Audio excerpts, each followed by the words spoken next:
Nutrition kits బంద్ చేశారు.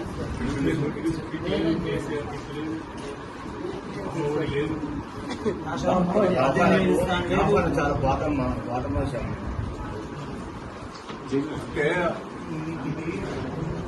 బస్తీలల్లో చిన్న చిన్న వాళ్ళందరూ ముఖ్యంగా హాస్పిటల్ ట్రీట్మెంట్ చేసుకోవాలని విపరీతంగా డబ్బులు అయిపోయారు.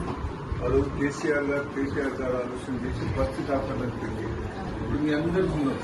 మీరు పోయి యశోద పోవాలి, అపోలో పోవాలి, ఇది పోవాలంటే కానీ కేసీఆర్ ఒక మంచి ఆలోచనతో బస్ దాఖలు పెట్టి ఒక డాక్టర్ స్టాఫ్ ను పెట్టి ఇంకంతా ట్రీట్మెంట్ మెడిసిన్స్ అన్ని మాట్లాడుతున్నారు ఫ్రీగా ఇచ్చేది. ఇప్పుడు ఏందంటున్నాం అంటే ఇప్పుడు మేము రాజకీయం చేయాలని కాదు, దీన్ని శ్రద్ధంగా చేయాలి. ప్రతి మందు అందాలి, ప్రతి కిట్ అందాలి. ఇప్పుడు డాక్టర్స్ వచ్చి కూర్చుంటారు, స్టాఫ్ వాళ్ళ జీతాలు సరిపడుతుంది.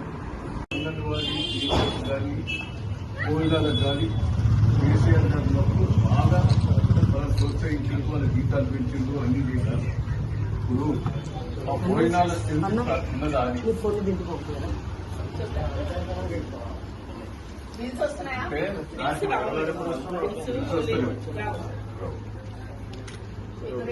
ఎన్ని మంత్స్ బిల్లు పెండింగ్ ఉందమ్మా? 6 months నుంచి పెండింగ్. 6 నెలల నుంచి వాళ్ళు లేక వాళ్ళు ఇబ్బంది పడతారు. మళ్ళీ